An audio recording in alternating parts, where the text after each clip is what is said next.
Bienvenue dans le club, salut Alex. Salut Jeff. Alex, ravi de te retrouver. Écoute, moi je suis très content de te retrouver, de se retrouver sur ce décor pour le talk show positif. Alors rappelle-nous en 3 mots, c'est quoi le talk show positif? Alors pour ceux qui le découvriraient aujourd'hui, le talk show c'est très simple, c'est un fauteuil club, un décor qui change à chaque saison et un invité qu'on découvre ou redécouvre ensemble. Et donc une saison nouvelle, un décor nouveau, toujours un décor hivernal. Avec notre partenaire Moda Market qui nous aide à décorer. Hivernal, mais une émission chaleureuse. On va avoir aujourd'hui des personnages hauts en couleur, vous allez voir, il y a des surprises. Et on a un invité qui nous inspire. C'est un métier particulier, il est caricaturiste, il est illustrateur, dessinateur. On a le grand plaisir, Alex, de recevoir Dadou. Salut Dadou. Salut. Salut. Salut. Bienvenue, assieds-toi, prends place. Voilà, installe-toi comme il faut. J'essaie de bien me tenir, parce que j'ai l'habitude de toujours mettre les pieds sur les tables. Mais tu fais comme… Tu es chez toi, hein, tu peux mettre les pieds sur les tables, il n'y a pas de souci. Je voulais savoir si justement tu étais bien assis. Est-ce que tu te sens bien avec bien. Bon, très bien. Génial. Tu le sais, Dadou, on t'a invité en fait parce que dans cette émission, on veut d'abord être positif et on veut s'inspirer. Et avec toi, il y a de quoi rigoler, on va en parler. Et on veut s'inspirer et observer des parcours qui ne sont pas forcément dans le cadre. Et le tien, il n'est pas dans le cadre. On va le découvrir avec une émission, Alex, qui est variée comme d'habitude. Hein. On prépare toujours des petites séquences. Alors oui, tu as déjà regardé un petit peu l'émission, mais nous, on a plusieurs séquences. Dans la première, c'est le Wiki Club. Donc, c'est qu'est-ce qu'on trouve sur Internet. Tu vas voir, ça va être en questions-réponses. Donc, on va te découvrir à partir de ton histoire et de ton parcours et on va échanger là-dessus. Super. On t'a demandé de ramener un petit objet. J'en ai un. Tu l'as? Okay. Je vous le montre maintenant? Non, on attend un petit peu. On garde la surprise. Surprise. Mais donc, tu nous présenteras cet objet et on découvrira ensemble pourquoi tu l'as choisi. Et ensuite, on t'a demandé si tu voulais inviter quelqu'un aussi sur ce plateau, sur cette émission, donc tu nous as prévu une petite surprise à ce niveau-là. C'est le cas de le dire, une vraie surprise. Donc on garde encore aussi… On a hâte. C'est une émission pleine de surprises entre l'objet, entre ce qui va se passer. Surprise. C'est surprise. Générique. Non, on l'a pas. Mais c'est pas grave, ce sera une bonne émission. Donc voilà, on est ravis de pouvoir passer ce moment avec toi. Moi et aussi, on va passer vraiment. un très bon moment ensemble. Alors David. Voilà, David, exactement. C'est en réalité David Bonomo. Hein, c'est ça, c'est impossible à dire, personne ne sait le dire. C'est pour ça que j'ai basculé plutôt sur un pseudonyme pour le dessin. Bon, alors ce sera Dadou pour toute l'émission. Et Dadou, tu es né en 1981, le 20 mars, à Montpellier. Tu es vraiment du sud de la France, hein, de cette belle ville de Montpellier ensoleillée. Exactement, je suis né à Montpellier, de parents nés à Montpellier. Né à la clinique Clémenville en 80. Je ne vais pas vous faire toute ma vie, vous allez. Non, mais on va quand même parcourir quelques étapes intéressantes parce que on le sait, et tu as une notoriété pour être dessinateur. On va parler bande dessinée, on va parler télévision, on va parler caricature, etc. Donc ça, c'est ton job. Mais finalement, pour y arriver, c'était pas des chemins très très linéaires. Tu as notamment commencé en fait, au collège lycée Joffre, hein, qui est très connu à Montpellier. Et après ce bac économique que tu as fait, tu es parti vers la faculté de lettres parce qu'en fait tu voulais faire du cinéma. À la base je voulais faire du cinéma, ouais. Enfin à la base, c'est-à-dire quand j'étais petit je voulais faire vraiment de la bande dessinée parce que c'est ce qui me plaisait, j'avais une grande collection de bandes dessinées, j'ai appris à lire sur les bandes dessinées, j'étais toujours attiré par le dessin et j'ai toujours dessiné en fait. Mais après en grandissant, même si je continuais au collège et au lycée à caricaturer les élèves, les profs, etc. Et à commencer à faire des bandes dessinées, j'ai toujours été attiré par le cinéma, c'est vrai, parce que c'est une grande passion chez moi. C'est ta culture. Ouais, vraiment. Et je me suis dit, j'étais plutôt attiré par l'écriture de films ou la réalisation.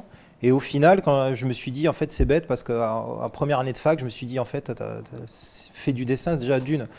C'est plus facile d'y arriver que de faire du cinéma. Enfin, en tout cas, pas besoin de grand budget pour réaliser une histoire. Il suffit d'un crayon et d'un papier. Ensuite, j'avais déjà un peu, entre guillemets, les prédispositions. Donc, je me suis lancé à ce moment-là dans la bande dessinée. Enfin, lancer, c'est-à-dire déjà avoir l'objectif d'en faire une. Après, pour y arriver, comme tu as dit, c'est un parcours assez plus difficile. On va en parler. Quand tu parles de prédisposition, c'est quoi? Alors, j'imagine le talent, la main pour pouvoir le faire, mais c'est aussi un talent d'observateur aussi, peut-être, surtout dans la caricature. Est-ce que c'est quelque chose que tu mets en avant? Alors, d'abord, le talent, je ne sais pas, en tout cas, la passion. C'est-à-dire que de tout petit, j'ai toujours eu un crayon dans les mains, j'ai toujours dessiné. Voilà. Ensuite, la caricature, je me suis aperçu que oui, il y avait une façon de voir les gens et peut-être même d'observer un peu tout ce qui se passe autour de soi. Et là, c'est le mélange de la caricature et du dessinateur de presse, c'est l'observation. Et je suis quelqu'un qui a toujours observé en fait. Ensuite, et maintenant, quand on observe les agissements, que ce soit les faits divers ou la politique, ça c'est pour le dessin de presse, de la même façon, j'observe les visages. Et bon, l'embêtant, c'est que quand on fait une session de caricature pendant 3 heures et qu'on voit 50 visages, au final, on voit tout le monde en caricature, hein, je vous le dis. Ouais. En fait, il voit le plus dur déformé là. Le plus dur étant bien sûr après de retranscrire ce qu'on voit.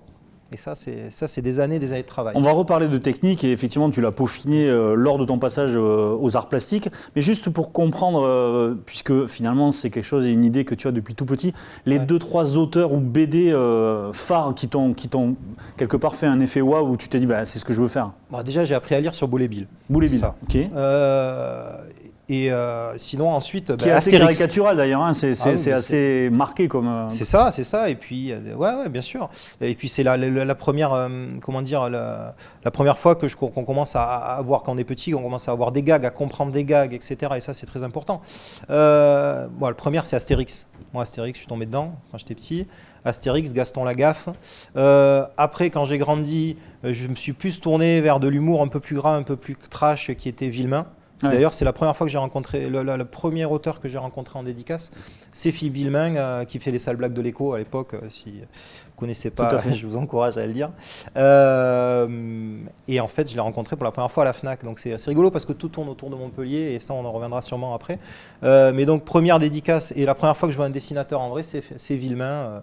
Je dois avoir 14 ans. Entre 2 cours, on était vite allé à la séance de dédicace avec des potes. Et donc ça, c'est vraiment ce qui m'a affranchi. Après, les Gottlieb, bien entendu. Chénez aussi, très important, Chénez dans ma carrière, parce que t'es un dessinateur qui dessinait pendant les matchs de foot à la télévision. Et ça, c'était un des autres... Il était sur Canal, je crois. Exact, sur Canal. Ensuite, il a dessiné sur France Télévisions pour le Tour de France. Et en fait, moi, j'avais deux rêves, si on veut. C'était de faire une bande dessinée. Et l'autre, c'était de dessiner à la télévision s'il y avait la possibilité pendant les matchs de foot. Bon, on va en parler. Alors, je voulais juste demander, quand tu as 14 ans et que tu vas à la FNAC et que tu découvres, tu rencontres pour la première fois un dessinateur professionnel, est-ce que tu as déjà, toi, cette vision que ça pourrait être ton métier ou c'est juste pour le moment une passion et c'est même pas envisageable qu'on puisse gagner sa vie comme ça? C'est pas envisageable en plus, en fait. J'ai ce rêve-là, mais je sais même pas que c'est un métier. Je vois que je dessine un peu mieux que les potes, que les autres, que quand je fais un dessin, ça fait rire toute la classe. En gros, faut se remettre dans le contexte. De 14 ans, j'ai ça en 95. Imaginez une classe de 4e, 3e à Joffre. On est 30 et tous les jours, en fait, le soir, je faisais avec un pote à moi qui s'appelle Manu, on faisait des bandes dessinées chacun de notre côté. Et on revenait le lendemain et on faisait passer du début, tu vois, du premier rang jusqu'à la fin, la BD passée. Et en fait, j'avais les retours de la classe. En fait, c'était le blog avant le blog. Voilà. En fait, c'était un peu Facebook ou un blog avant. Et donc, c'était ça. La première audience, le premier public où tu sens qu'il y a quelque chose qui se passe. Quoi. Ouais, hors famille, c'est ça. C'est la première fois. Donc, ton parcours, il continue. Tu laisses tomber la fac de lettres. Tu te lances quand même dans les beaux-arts pour essayer, dans les arts plastiques, essayer d'avoir un fond. La fac de lettres, ce que ça m'a apporté vraiment, c'est déjà de temps en temps dessiner sur des choses, des thèmes que je n'aurais pas abordés. Mais le problème, c'était que je ressentais qu'on était un peu mal vus. On était deux dans la classe à vouloir faire ça. Un autre ami qui s'appelle Dark et qui a fait toutes les couleurs de la plupart des albums de Nicolin. Donc on se rencontre là. Ce qu'il y a de bien, c'est que je rencontre ce mec-là et on commence à déconner ensemble. Et il faisait un fanzine de BD. Donc là, on commence à faire des bandes dessinées ensemble et à les vendre à la sortie de la fac. Donc ça, et à faire quelques festivals. Donc ça c'est cool et en plus il n'y a pas n'importe qui dans ce fanzine parce qu'à l'époque on n'était rien mais après il y a eu... donc c'est Coin ça Coin exactement avec Dark et moi et en plus il y a eu Drawer qui fait maintenant du théâtre d'impro et beaucoup de vidéos sur YouTube et également de la caricature. Paka qui est un grand dessinateur de BD qui a fait 2 bandes dessinées avec Cyprien l'humoriste et qui va faire sortir un manga bientôt et qui a un talent fou. Camille Camix qui est dessinatrice de BD aussi et qui a fait les couleurs des bandes dessinées Nicolas aussi. Donc déjà une communauté. En fait, c'est-à-dire que je me suis aperçu que les 5, 6, 7 qui étaient dedans, la plupart ont réussi dans le monde de la BD. Dont Marc Dubuisson aussi, qui est très fort, que vous verrez. Donc bref, c'était génial. Et donc en fait, la fac m'a permis de rencontrer des gens comme ça. Ensuite, j'ai ressenti quand même le côté, dessiner des bandes dessinées ou faire des dessins rapides, marrants. Ça le faisait pas, quoi. À la fac de lettres, il fallait un peu plus se prendre la tête, il fallait un peu plus artistique, machin et tout. Donc c'est ce fait d'être un peu sur le côté...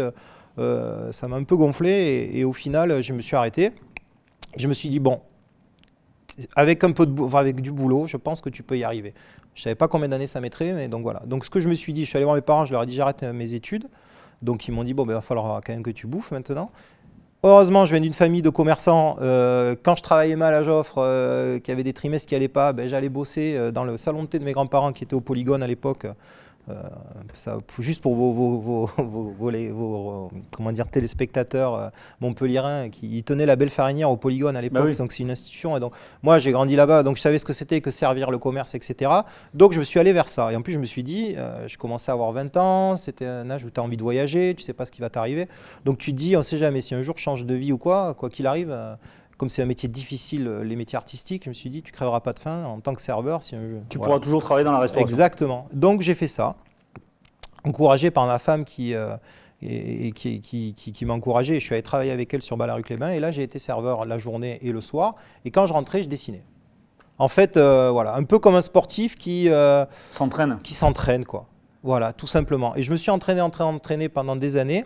Et après, j'ai commencé à rentrer chez Midi Libre 7, où je faisais un dessin par semaine. Donc là, pareil, j'ai commencé à Oui, ça commence à prendre. On se rend compte qu'en fait, à force d'efforts, au fur et à mesure, on a de plus en plus de petites choses qui nous rapprochent de notre objectif. Tu vas rencontrer des auteurs de BD connus.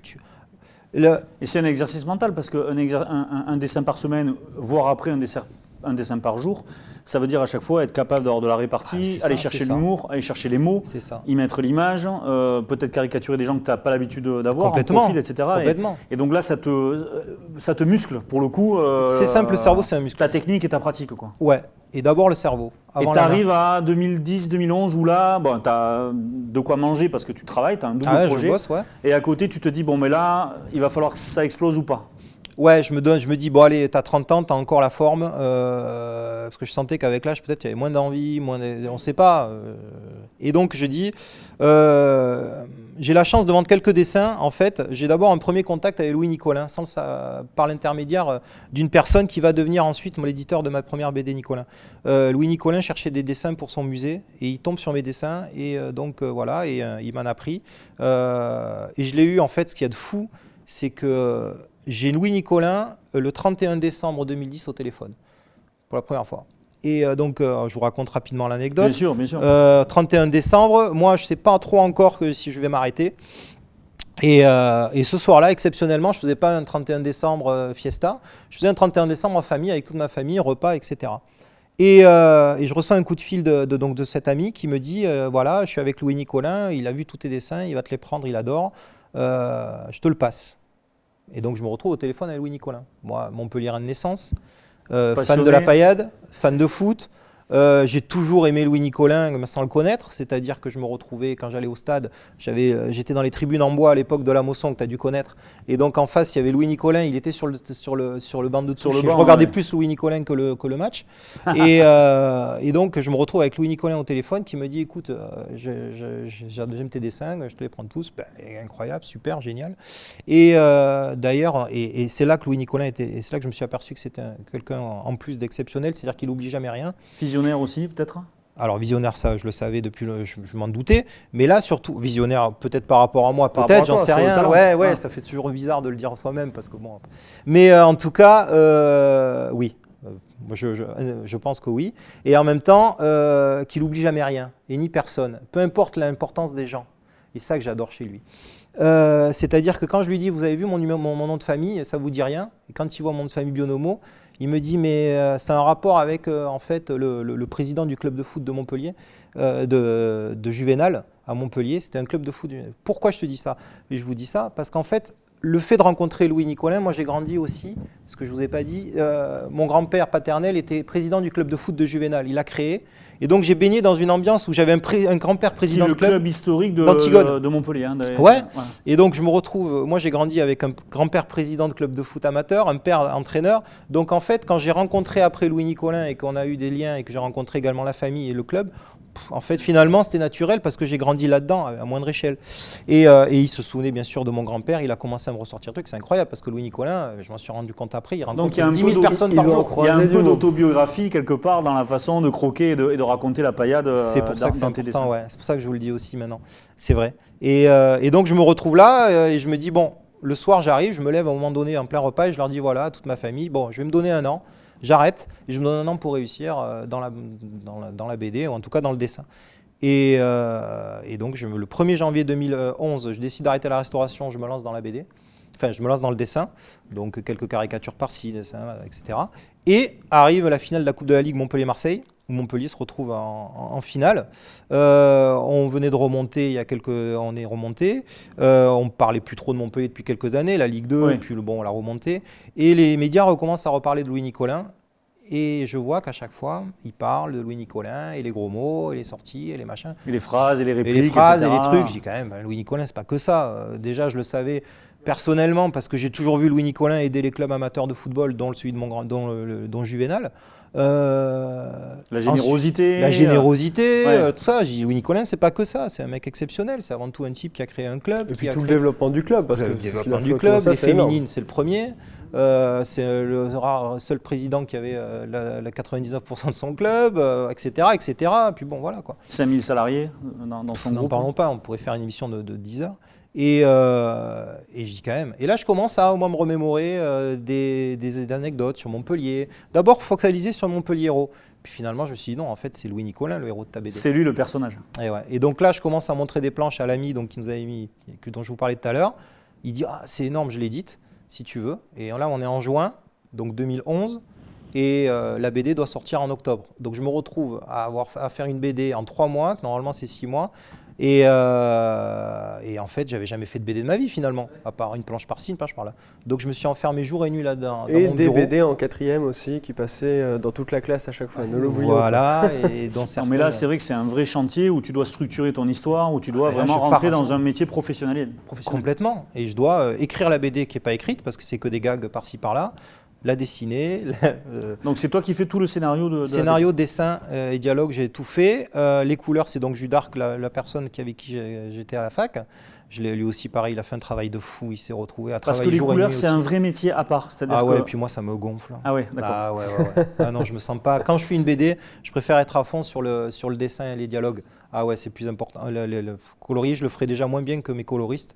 Et donc, je préfère le laisser ça. Et du à coup, part les dessins de presse. Au moment où tu fais la première, 2011, on est. En 2011, tu fais toute la BD avant même de le montrer au Nicolin. Et donc tu sors Est-ce que tu l'édites pour leur montrer ou tu leur montres avant ? En fait, ce que je fais, c'est que je sais que si je vais voir Louis Nicolin au mois de juin et je lui dis je vais faire une BD sur toi, sur vous, il se dit qu'est-ce que ça va être ? On peut pas, voilà. Donc je dis je vais la faire, tant pis, au pire s'il veut pas, je la jetterai. Parce que je ne l'aurais pas faite sans son accord. Et trop de respect. Et donc, en fait, je décide de la faire. Et le 1er septembre, je vais le voir. Le 1er septembre, j'ai un rendez-vous. Je rentre dans son bureau. Et donc, on se rencontre enfin, parce qu'on ne s'était jamais rencontrés. Et donc, je lui dis, voilà, qu'est-ce que tu veux ? Il me dit, je dis, voilà, j'ai fait une BD sur vous. Ah bon ? Et tout ça. Donc, je commence et je lui tends. En fait, elle était en noir et blanc. Et il n'y avait qu'une page qui était en couleur. C'est celle où il est en cure avec Fresh. Et donc c'est là où on le voit en string avec Fresh à raconter des conneries dans le jacuzzi. Et là, ça l'a fait mourir de rire. Il est tombé, il a ouvert cette page-là, quoi, en fait. Et là, ça l'a fait mourir de rire. Il a refermé, il m'a dit fais ce que tu veux. Et le truc qui est sympa, c'est qu'à ce moment-là, Montpellier, donc on attaque la saison 2011-2012 depuis quelques semaines, début août. Et on est champion en 2012. Et en fait, je sens, en voyant les matchs, et ensuite en connaissant un peu le football, c'était la 3e année qu'on était avec René Girard, c'était la même équipe. Et souvent, la 3e saison, quand c'est le même groupe, le même entraîneur, etc., il y a des résultats. Et là, je vois à Louis Nicolin, je lui dis, écoutez, on revenait de faire un match, on avait gagné à Lille, sur 1-0 à Lille, et on était bien classés. Je lui dis, franchement, préparez-vous. Par contre, en partant, debout, en repartant, je lui dis, au fait, préparez-vous, parce que dans 6-8 mois, on est champion de France. Il m'a dit, toi, tu crois au Jésus soviétique ? Il m'a dit, allez, va dessiner et m'emmerde pas. Et au final, j'avais raison. Tu avais raison. Et ça, il s'en est souvenu. Premier titre du club et du coup, tu as surfé parce que de ce premier album 2011, tu en sors 6. Ça devient une vraie saga quelque part. C'est-à-dire que ce personnage qui au départ, tu le rencontres parce que tu baignes dans le foot et tu te lances dans ce métier-là. Et puis je me dis aussi, en fait, tu rebondis dessus, quoi. Et je m'aperçois aussi, je me dis souvent, les artistes, quand ils font une première œuvre, elle leur ressemble. Et là, en fait, dans la façon de parler, c'est exactement moi. c'est sur le foot, sport que j'aime. Sur Montpellier, c'est pour ça que je me régale de dessiner les rues de Montpellier et tout ça et mettre des petits détails. Finalement, peut-être que j'ai fait aussi une première œuvre qui me ressemble.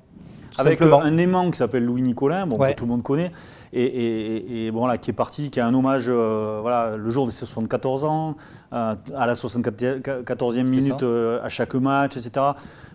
Des centaines de salariés dans les rues qui lui rendent hommage. Enfin, voilà, on ne va pas refaire son départ, mais c'est quelqu'un qui a marqué et qui est marquant. Mais toi, tu y mets positivement des guests dans ces BD-là, des personnages d'ailleurs parfois nationalement connus. Voilà, parce qu'il les a rencontrés, parce qu'à des moments, ils sont importants dans sa vie. Parce qu'il a beaucoup de gens autour de lui, en fait. Ouais, c'est ça. Après, j'ai une anecdote par-ci, une anecdote par-là. Et puis, des fois, je me sers d'une anecdote un peu comme a fait dernièrement Thibaut Saint-Georgy dans ses documentaires sur Montpellier, là, qui est sorti sur Canal+, où j'ai retrouvé un peu la même technique que ce que je faisais. Parce qu'en fait, des fois, une anecdote de 2021 va ramener à une anecdote des années 80 et puis ça va permettre de dessiner à différentes époques. Et moi, c'est ça que je me suis régalé à faire avec Montpellier. Et bien sûr, Louis Nicolin connaissait beaucoup de gens et donc il m'est arrivé de rencontrer des gens très très connus grâce à Louis Nicolin. Et du coup, en fait, quand tu écris ces autres tomes, parce que la première, tu l'as faite dans ton coin, tu l'as représenté, et après, pour les autres, ça se passait comment? Tu as pu le suivre dans son quotidien? Tu étais invité parfois? C'est quoi exactement les coulisses? Ce qui est génial, c'est que du moment où, en fait, avec Louis Nicolin, on s'est rencontrés, ensuite, la BD est sortie. Déjà, la BD, quand je le rencontre le 1er septembre, elle n'est pas terminée encore. Et quand je lui montre terminé, ça tombe le jour où il fait sa fête foraine à Marcillargues. Et ce jour-là, il y a Gérard Depardieu. Donc je me retrouve à table à passer une journée avec Gérard Depardieu, Louis Nicolin, Michel Mézy. C'était extraordinaire. Ça a dû bien se tenir à table. Très bien, très très bien, ça a mangé léger.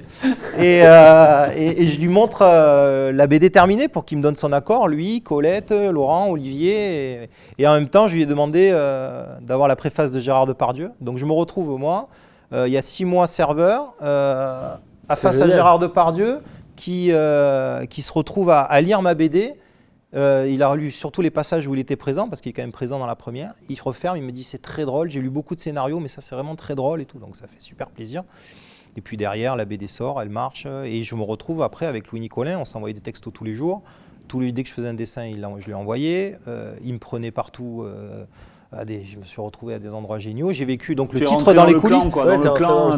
C'est ça. Donc en fait, j'ai pas eu besoin de non plus de le fréquenter. Juste j'observais tout ce qui se passait. Oui, c'est ça. Et puis étant au courant en même temps de l'actualité, de ce qu'on vivait, de ci, demain. Bon, j'ai fait le 2e, et puis le 3e, et puis le 4e. Mais c'est intéressant sur ce côté-là. Enfin, il doit y avoir. C'est ce que tu disais. Il y a 6 mois, j'étais serveur et je me disais, est-ce que je vais me lancer?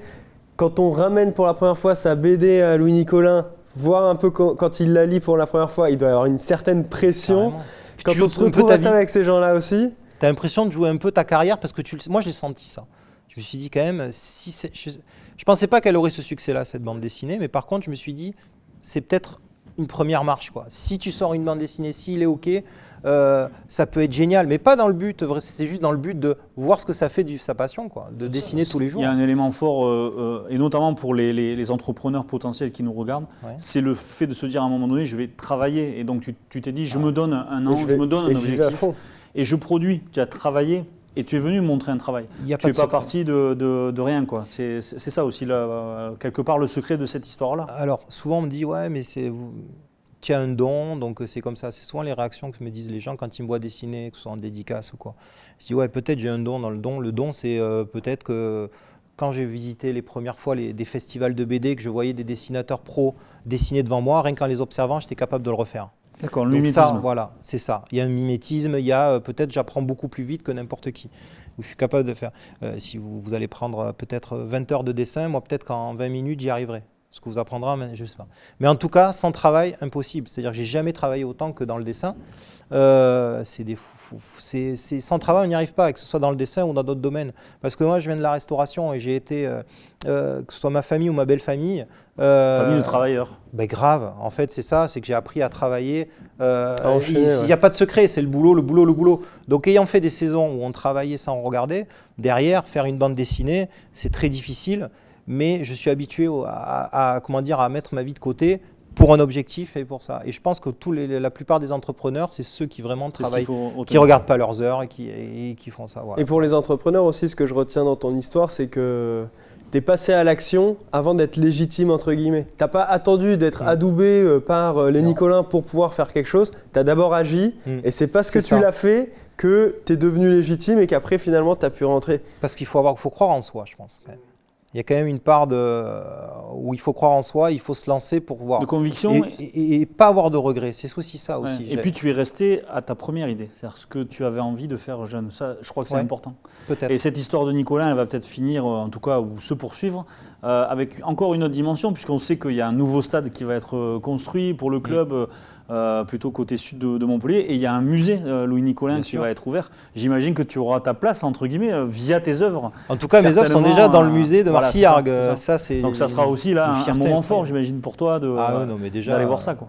Déjà de voir un nouveau stade, déjà je serais content. Déjà que la plupart des gens puissent accéder, parce que si vous saviez le nombre de personnes que je rencontre qui me demandent de visiter le musée, c'est dingue. Donc parce que c'est un musée exceptionnel et puis il y a tellement de facettes, il n'y a pas que le sport, c'est magique. Moi je pourrais passer. Moi s'il y a un prochain confinement, je vais bien être confiné dans le musée. Moi ça va très bien. Je suis très bien dans le musée, Nicolas. Et donc. C'est une bonne idée. Ouais, je pense qu'il y aura mes dessins dedans parce que. C'est toujours difficile. Il y a un truc qui est bizarre, c'est de se rendre compte de l'impact qu'on a sur les autres. Et donc moi, je suis toujours le même. Donc je ne me rends pas compte de ce que ça a pu impacter. Je me rends compte maintenant, en 2021, de l'impact qu'a eu la BD Nicolin sur les jeunes, par exemple, montpelliérains.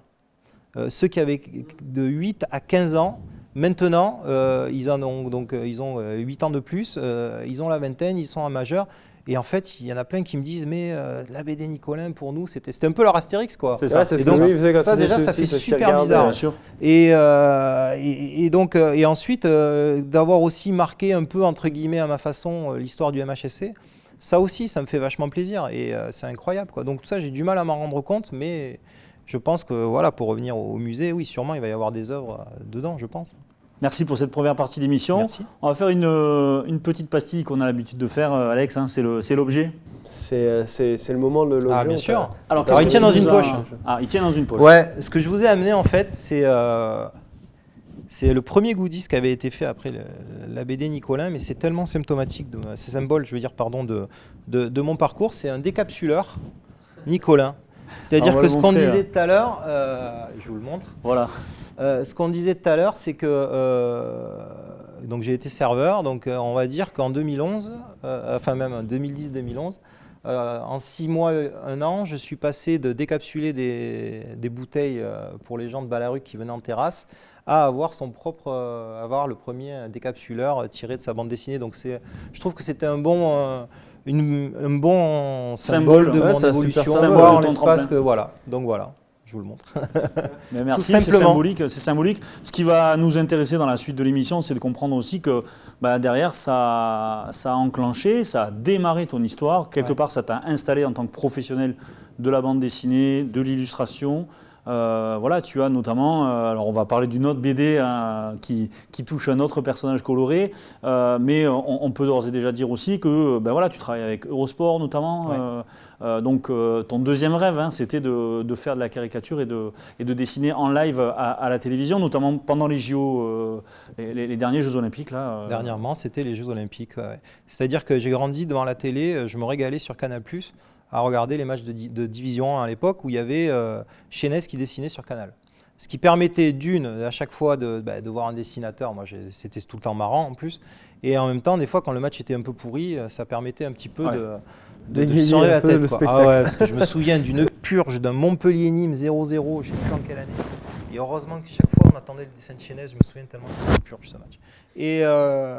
Et donc j'ai toujours aimé ça. Et en janvier-février 2012, donc voilà, quoi, encore l'année du titre, la folie, la BD sort, 1er décembre, elle marche. Et puis on est un mois après, et je reçois un coup de fil de Guillaume Di Grazia, qui était le rédacteur en chef à Eurosport, qui est montpelliérain de naissance, moi je ne le connais pas.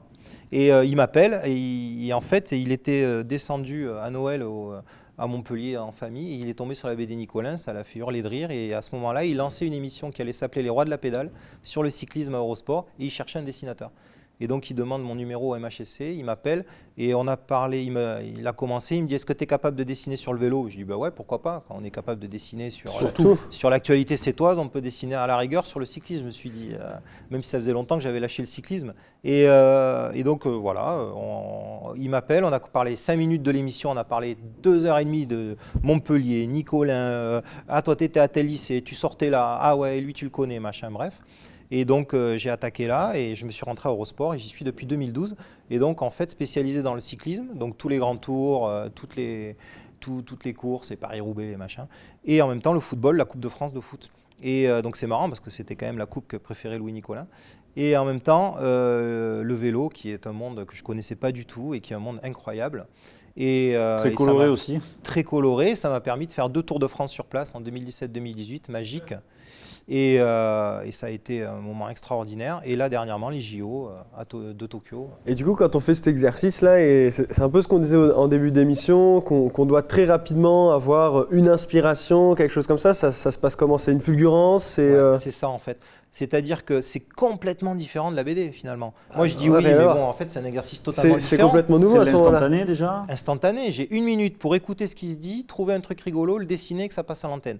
Si des fois c'est 1 à 2 minutes de trop tard, c'est foutu. Bref. Qu'est-ce qui va venir en premier, le bon mot ou le dessin parce que tu as envie de caricaturer quelque chose? Ça dépend. Des fois je pense il faut que je me cible telle personne, tel joueur.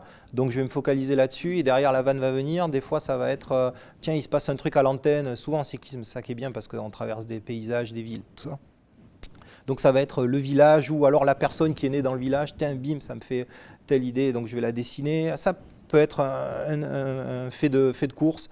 Et donc en fait il faut être à l'affût en sachant que la plupart du temps si je suis sur le plateau j'entends tout ce qui se passe aussi autour donc il ne faut pas être dérangé. La chance c'est que j'ai toujours eu l'habitude de dessiner chez moi avec du bruit et du monde autour.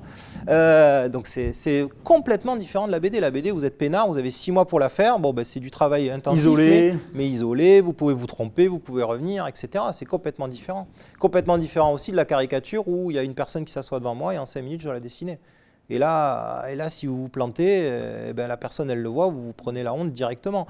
Alors qu'à la télé, les téléspectateurs, vous ne les voyez pas. C'est un truc complètement différent. Pour comparer ça avec un comédien, la BD, ça va être un film. À la rigueur, la télé et le dessin à la télé, ça va être de l'impro. C'est la scène d'impro, quoi. C'est la scène, quoi. Avec en plus des fois des thèmes. Je vous donne un thème, vas-y, trouve-moi un truc, quoi. C'est vrai que c'est intéressant parce que tu as utilisé le mot la honte, c'est en direct. C'est comme quoi quand on dessine, on se met aussi à nu comme ça, on fait sa proposition et soit ça passe et ça fonctionne bien, soit on se prend des bides. Ouais. Mais c'est clair, il faut prendre des bides parce que des fois tu montes le dessin au début, tu sais très bien que tu as raté la personne, quoi. Donc là, tu te prends un bide. Donc des fois, tu es sauvé parce que la personne, finalement, elle se trouve bien. C'est un miracle. Sinon, elle le sait, elle est super polie, elle dit rien. On est là comme ça, on la tourne, genre. Ah ouais, non, mais je pense que c'est comme un comédien. C'est-à-dire que si tu fais pas des salles devant 3 personnes, à un moment donné, derrière, quand je me retrouve, moi, à dessiner à la télé, j'ai aucune pression parce que les personnes ne sont pas en face de moi. Alors que quand je suis les caricatures, celle-là, j'avais la pression parce que j'avais peur de me louper. Alors Dadou, tu as effectivement sur ce métier-là une observation de l'actualité. Une des grosses actualités, on le sait, c'est tout ce qui est Covid et son contexte. Ça t'a donné l'envie de te jeter là aussi à corps perdu vers un nouveau personnage, on l'a ici. Un personnage qui est comme Louis Nicolin, il est apprécié ou pas d'ailleurs. Voilà, donc le professeur Raoult, on l'a ici. Alors raconte-nous cette idée, cette opportunité, puis cette nouvelle BD qui est sortie il y a très peu de temps. Alors ça, c'était pas prévu du tout. C'est-à-dire que moi, je me retrouve donc confiné comme tout le monde. Alors j'ai un peu honte parce que on n'a pas l'impression, le métier dessinateur, c'est très intensif, c'est vraiment du boulot tout le temps. Et surtout, quand on est autodidacte, on a tendance à jamais dire non. Donc ça, c'est une chose que beaucoup d'artistes doivent reconnaître, à mon avis, doivent vivre aussi. Et donc, je me retrouve à vraiment être intensif. Je dis, putain, ça serait bien qu'en 2020, là, ça se calme un peu. Il ne pourrait pas y avoir un truc qui permette qu'on ralentisse. Et bim, derrière, confinement. Donc je suis désolé si ça vient de moi, si c'est ma faute. Sachant que n'oublions pas qu'il avait prédit MHSC champion 8 mois avant. Non, mais j'ai des trucs on te consultera en fin d'émission pour savoir notre avenir. Ouais, puis je vais vous prendre un peu de pognon comme ça, au moins, à être un escroc, à être jusqu'au bout. Alors Chloroking.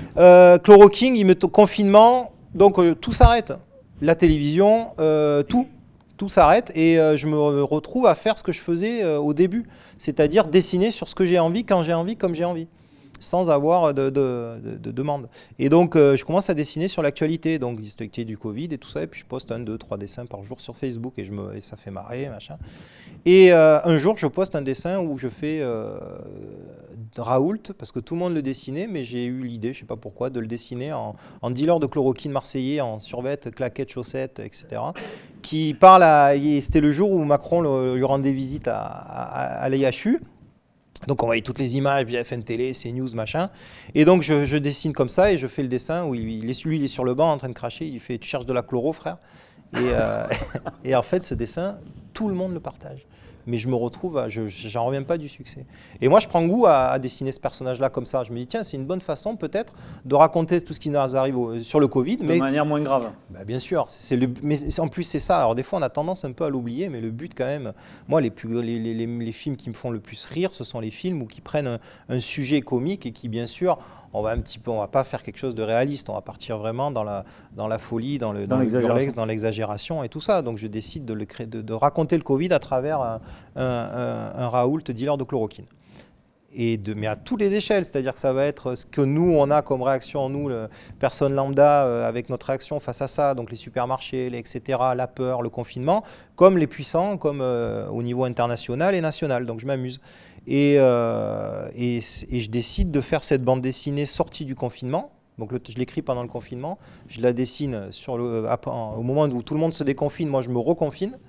Et derrière, elle est sortie l'an dernier en décembre et ça a été un beau succès. Et en même temps, ça m'a permis de me retrouver face à rencontrer le professeur Raoult. Comment il a réagi ? Alors moi j'étais vachement impressionné parce que c'était quelqu'un qu'on voyait dans les médias quand même. Souvenez-vous, en 2020 aussi, rencontrer Raoult, c'était peut-être plus facile de rencontrer Macron que Raoult, quoi. Donc tu te dis, c'était le mec dont on parlait, tout le monde parlait. Et donc je me retrouve à le rencontrer. Donc bien sûr, comme d'habitude, une image que nous donnent les médias, etc. Je me suis dit, ça se trouve, je ne vais pas l'intéresser, mais pas du tout. J'ai rencontré quelqu'un de très humble. En fait, je me suis aperçu en sortant du rendez-vous et sortant d'une journée à l'IHU où j'ai dédicacé des BD parce que j'en ai offert au personnel soignant pour les remercier de ce qu'ils ont fait aussi, de s'être occupés des gens, etc. Je me suis aperçu que c'est là que d'un coup j'ai pris de plein fouet les similitudes avec Louis Nicolin. Je me suis aperçu que c'était deux personnes qui avaient fait leur carrière, qui n'avaient plus rien à prouver à personne, qui avaient réussi dans leur domaine, qui étaient aimés par les gens avec qui ils travaillent. Moi, j'ai vu à l'IHU des gens qui étaient prêts à partir à la guerre, et d'ailleurs ils l'ont fait, pour Raoult et pour ce qu'ils font. Et un peu comme ce que tu disais tout à l'heure, quand on a vu tous les employés Nicolin qui cette aide d'honneur extraordinaire lors de son décès. Oui, ils ont du charisme tous les deux. C'est-à-dire que c'est des gens qui vont tous une anecdote où ils vont vous raconter un coup de gueule par-ci, par-là, mais ils sont prêts à partir à la guerre pour lui. Et ça, c'est incroyable. Et en même temps, la même image renvoyée par les médias qui souvent controversée, grande gueule. Caricature aussi un peu les choses. Caricature, et alors là, maintenant, on verra ce qui se passera.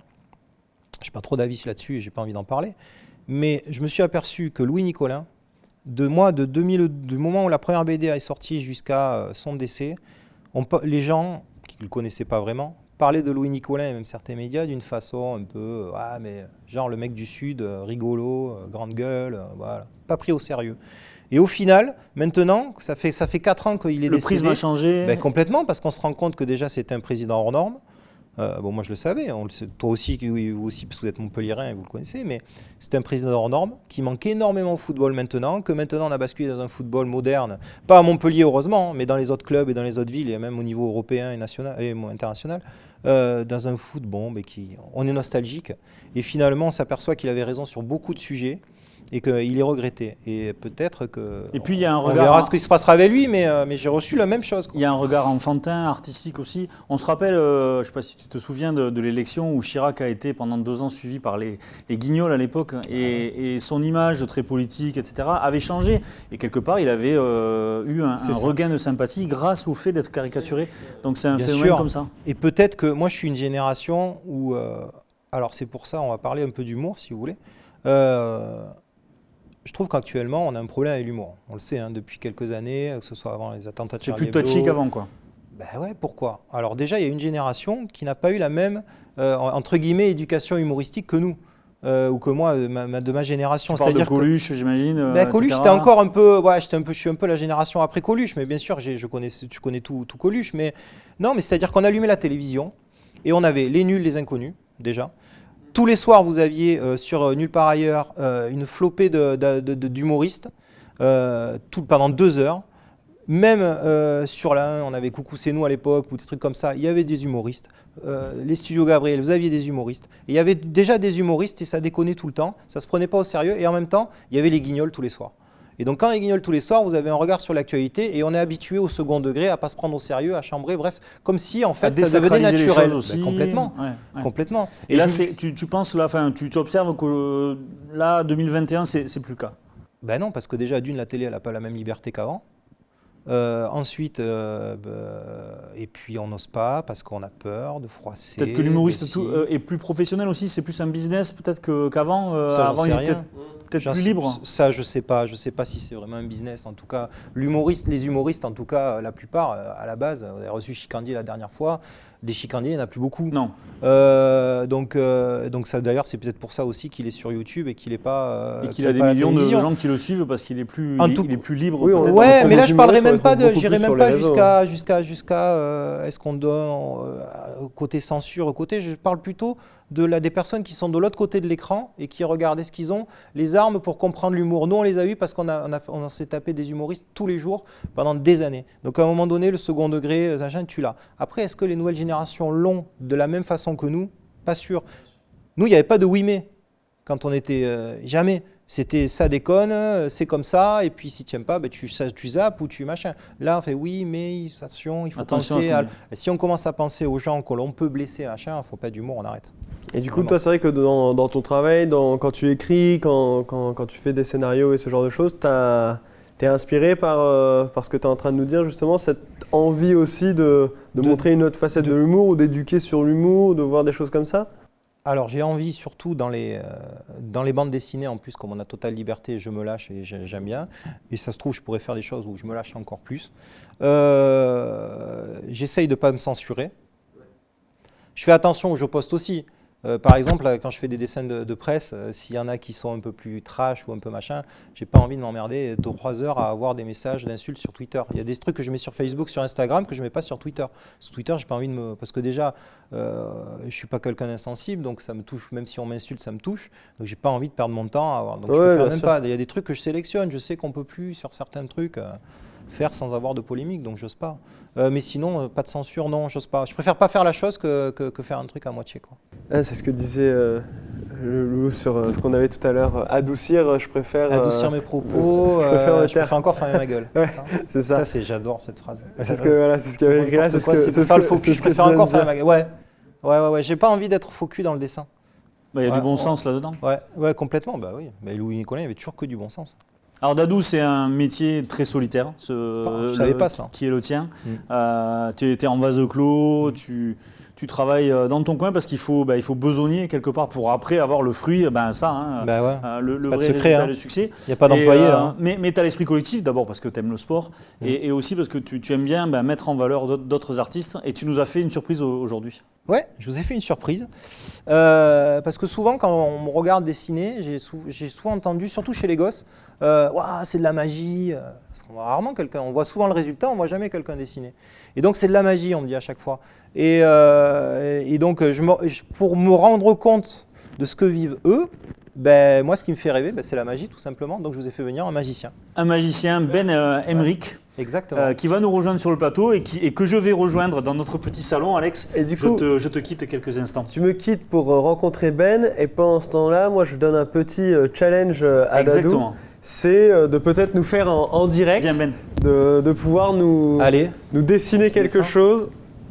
Alors Dadou, de ton côté, tu vas dessiner, tu vas croquer ce qui va se passer ici. Alors Ben, enchanté. Merci de nous rejoindre. Je suis entre tes mains, je suis le cobaye. Très content d'être là, Jeff. Génial, c'est la première fois moi, que je rencontre un magicien, donc je suis ravi. T'as pas trop peur? Non, j'ai Ça pas va, ça peur. va, ça va. Si tu me fais disparaître, juste à la fin de l'émission, remets-moi pour que je puisse conclure. Voilà, je suis c'est le seul challenge. Bon, on va essayer de faire plus simple. Plus simple, ok. Écoute, on va tenter quelque chose de très simple avec des cartes. Tu connais les cartes? Bien sûr, j'adore les cartes. Fille, pique, cœur, trèfle, carreau, il n'y a rien de bien méchant. Ok. Moi, ce que je vais juste te demander, c'est de me dire stop quand tu veux. Ok, c'est parti. C'est hyper facile. Ça, pour l'instant, Ça va. je sais faire. Stop. Tu prends la carte, tu la mémorises bien, tu la montres même à la caméra, tout ça. Moi, je veux surtout pas voir, c'est super important.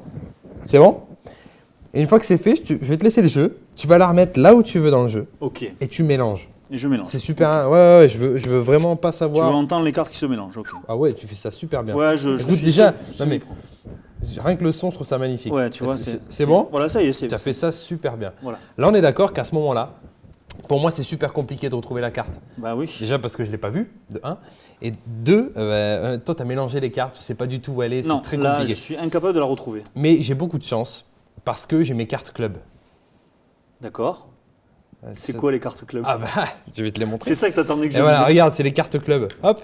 Ah là là, mais c'est Et génial. attends, on fait ça stylé. Attends, mais j'en ai une autre. Tac. Je les ai renommés Pif et Paf.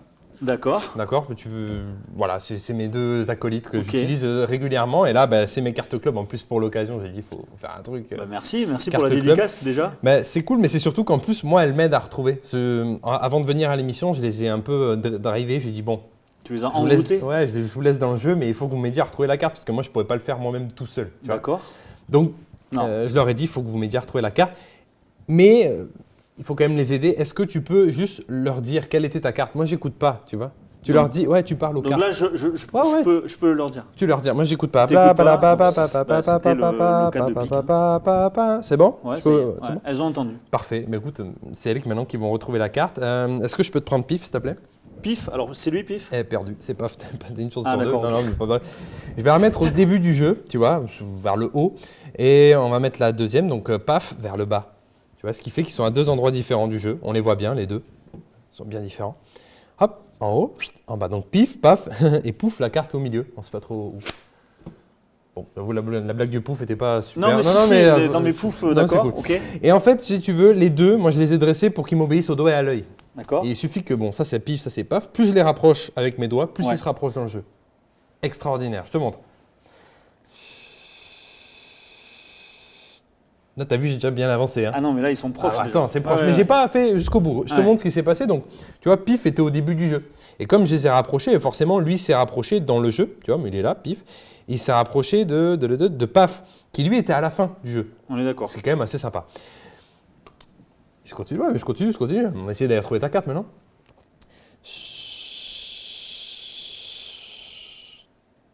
Et je laisse un tout petit espace, tu vois, pour une seule carte. Pas deux, hein, sinon c'est nul. Pour une seule carte. Non, c'est pas possible. Bah, attends. Hein, tu vois, il y a Pif qui s'est bien avancé. Ah ben là, il est au milieu, ouais. Il est au milieu et ils ont pris en sandwich une carte, tu vois, Pif et Paf. Est-ce que pour la première fois, tu pourrais me dire quelle était ta carte? Alors, ma carte était le 4 de pique. C'est vrai? Ouais. Pas trèfle. Non, le 4 de pique. Ça va, c'est Pif et Paf, ils sont hyper forts. Et j'ai beaucoup de chance. Non, mais c'est Pif et grâce à Paf, eux. c'est- Je te laisse c'est- si tu veux le 4 de pique en. Non, ça c'est le 6. Attends, on a perdu le 4. Peut-être. 4. Ouais, garde le 4, parce que là ça devient vraiment trop compliqué comme journée.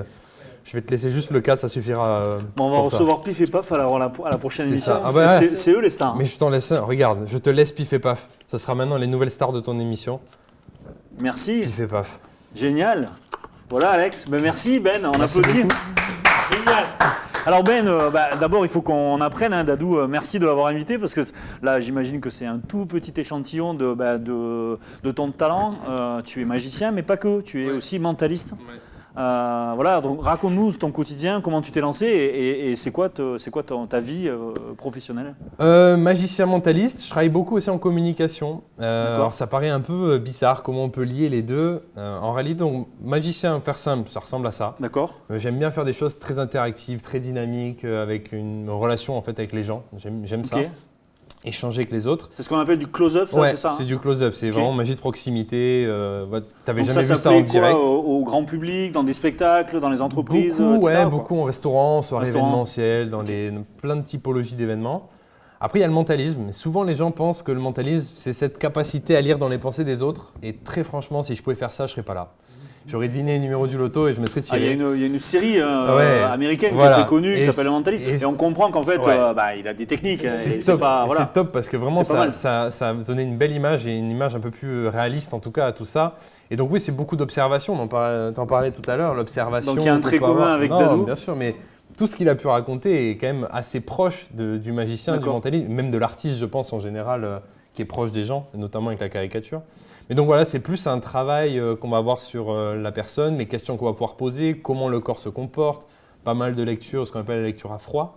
Donc tu vas faire quoi, du one-to-one ou tu peux le faire sous forme de spectacle aussi? Alors on peut le faire en format spectacle, mais ça se passe souvent entre une personne et le mentaliste. Sinon après ça devient un peu délicat, ça prend beaucoup d'énergie, c'est plein de choses, c'est beaucoup de travail.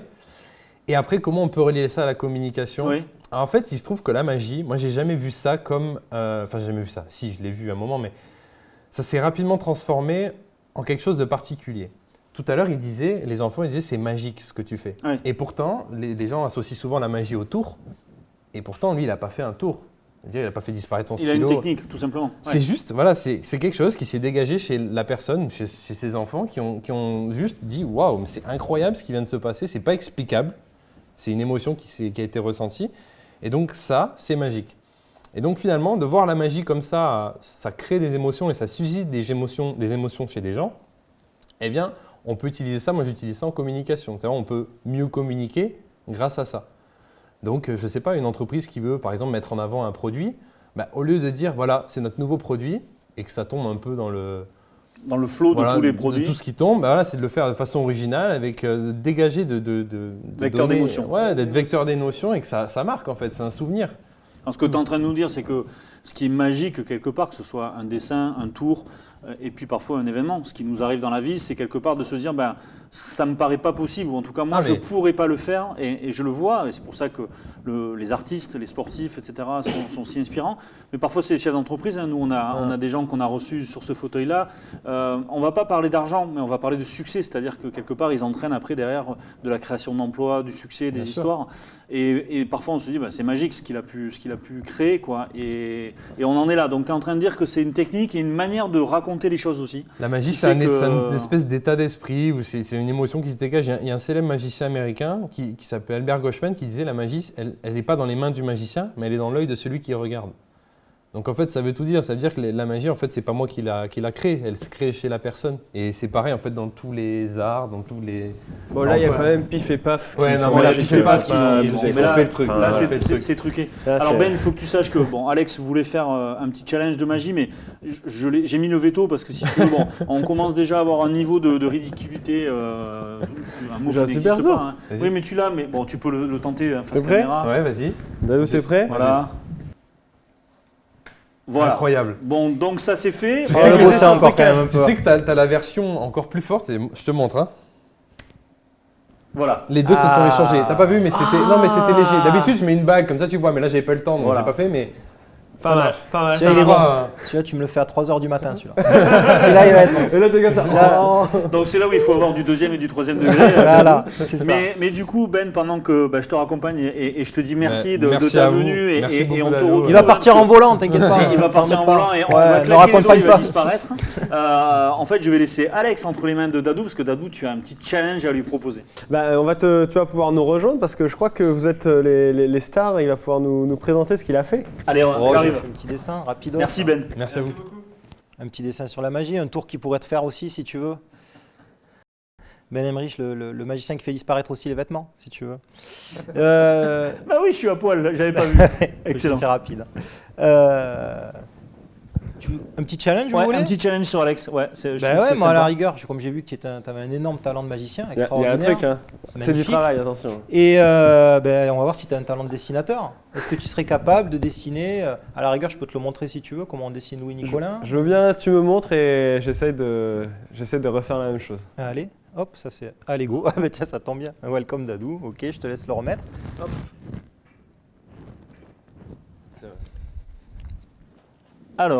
Alors, c'est très facile. Je vais te le décomposer, comme ça Ouais. au moins ça pourra rester pour les. Et ensuite, tu vas tu voir peux si tu peut-être arrives. le faire en petit d'un côté, C'est- moi j'essaye de faire en petit de Voilà. l'autre sur On la va même voir page. si regarde, on va faire. C'est très facile. On fait. Bon, je te le fais simple comme ça. Un rond d'abord, ok. Après, tu places. Je vais te le je vais te le faire de face. Tu replaces un rond, tout petit rond au milieu. Ok, ça va être le nez. 2 autres ronds ici. Ça va être les yeux. Ok, tu y vois? Après, je te le ferai en plus gros. Je le décompose comme ça, vos téléspectateurs pourront s'amuser. On va faire un petit C ici, un C à l'envers là, et on les rejoint, c'est le sourire. On va refaire un rond ici pour mettre l'oreille. On le voit ou pas? Il va arriver. Après, le haut de la coiffure, c'est juste un triangle noir. Tac, tac, petite vague avec 3 trucs là. Hop, 3 cheveux derrière. Et on finit. Et on est comme ça. Voilà. D'accord? Bon, là, je te l'ai fait simple. Et bien sûr, les yeux. Tac. Et tac. OK? Là, je te le fais simple. Okay. Ou alors, on peut le faire en plus rapide sans décomposer. Vous faites tac, tac, tac. Je vous montre. Parce qu'on voit rarement de dessinateur. Là, c'est vitesse réelle. Ouais, voilà. Un petit sourire. Là, alors quand le sourcil est un peu comme ça veut dire qu'il est en train de dire, qu'il va dire une connerie. Ou qu'il va chambrer. Tac, tac. C'est marrant dans la technique de commencer par l'intérieur du visage comme ça. Hein. Et je commence toujours par le nez. Je ne sais pas si tous les dessinateurs le font, j'en sais rien. Mais en tout cas, chacun a sa technique, je pense. Mais moi, ça me permet de centrer le visage. Et voilà le loulou qui prend vie. Voilà. C'est et magique, comme ça hein. vous laisse C'est la là où place on voit que c'est magique. de mettre une bulle. Donc tu as capté un peu le truc. Je te laisse la place pour faire l'autre, ok? Ah ouais, je vais faire le petit. Tu vas faire le petit, comme ça c'est bien pour commencer à peu près. Allez Alex, fais-nous rêver. De rêver, face, là. je vais le faire de Fais-nous face rêver. comme ça. Ah oui. On va voir ce que ça donne. Fais-nous rêver. De la magie, attention. Donc, on a dit. Donc là, c'est un peu déjà ton rêve. Hein. C'est-à-dire, il est en train de dessiner et à la télé en plus. Hein. Ouais, Avec, c'est vrai. tu C'est vas vrai. direct, si Tiens, tu t'as veux, réserve, ouais, tu vois. au niveau supérieur hein, de Déjà, alors, le rond. j'ai raté le cercle. Alors pour réussir les cercles ou pour réussir des traits droits, il faut aller vite avec la main. C'est-à-dire que si un jour vous voulez un trait droit, ça c'est pas c'est pas du tout dans le dessin que je l'ai appris, c'est un prof de maths. Il faut tracer direct le trait. Plus il sera rapide et plus il sera droit. Plus il sera droit. Ok. Ça va aller. Le nez. Oui. Bien. Alors là, c'était des cercles ou des demi-cercles pour les Les yeux. petits cercles, les petits. Voilà. Après c'est toi qui choisis, hein, suivant la taille.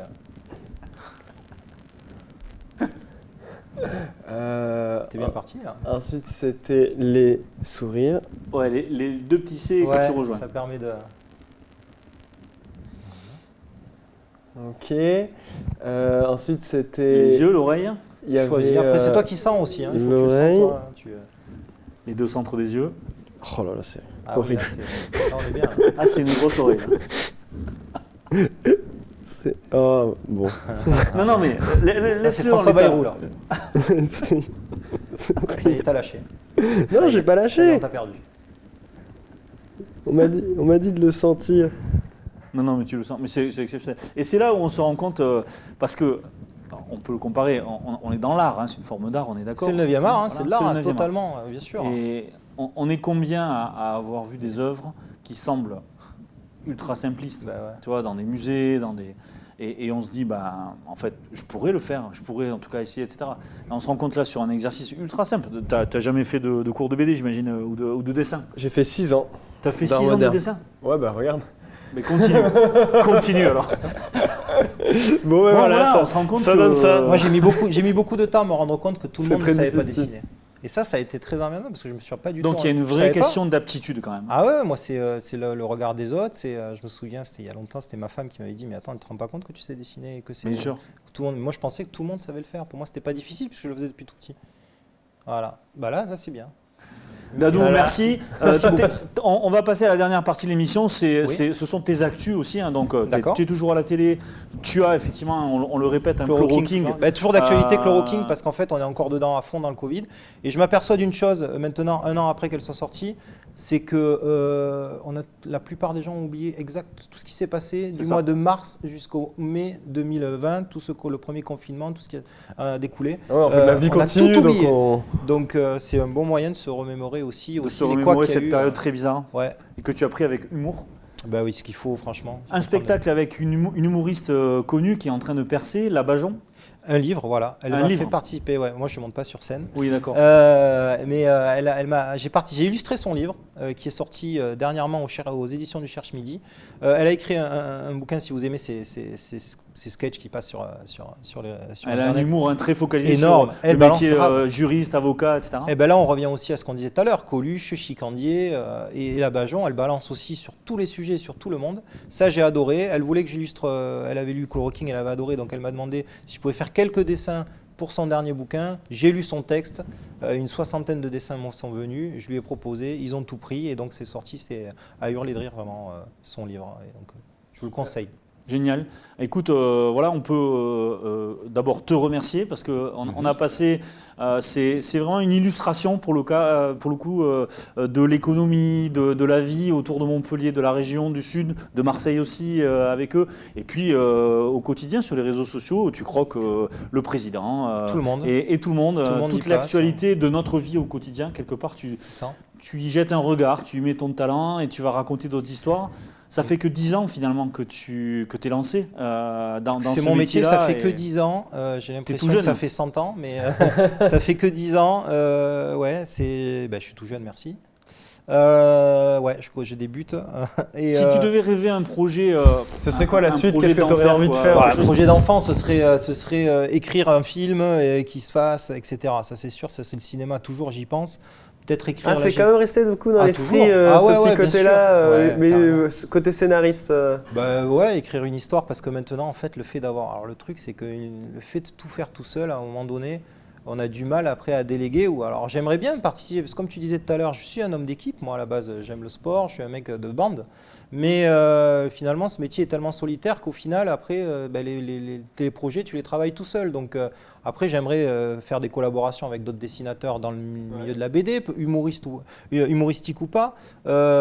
Pourquoi pas participer, pourquoi pas à des spectacles, des trucs Des comme ça. adaptations de tes œuvres en film d'animation, c'est pas quelque chose qui te Ah, plairait j'aimerais. ou pas Si, forcément? j'aimerais.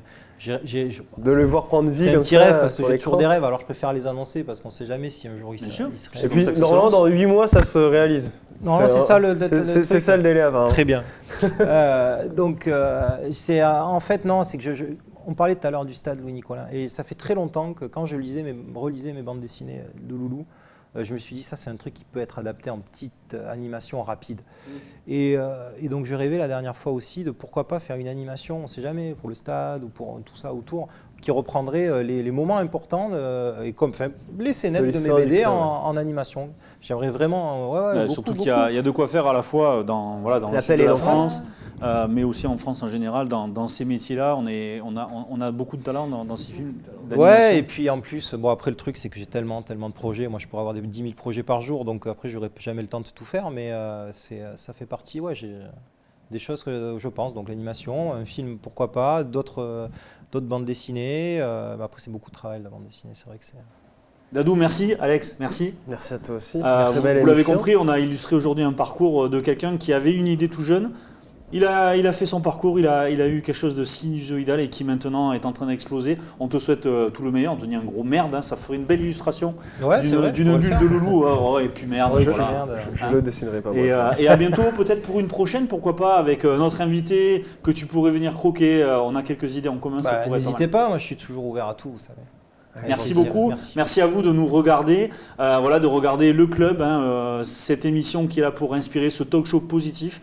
N'hésitez pas, créez vos boîtes et lancez-vous. Vous voyez, on y arrive tous. Merci au Studio PM qui réalise cette émission. Merci à Mona Marquette pour ce très beau décor, toute l'équipe de Gravity qui a eu l'idée, qui conçoit et qui prépare ces émissions. Merci Alex, à très bientôt. Ciao, ciao. Et puis restez positifs.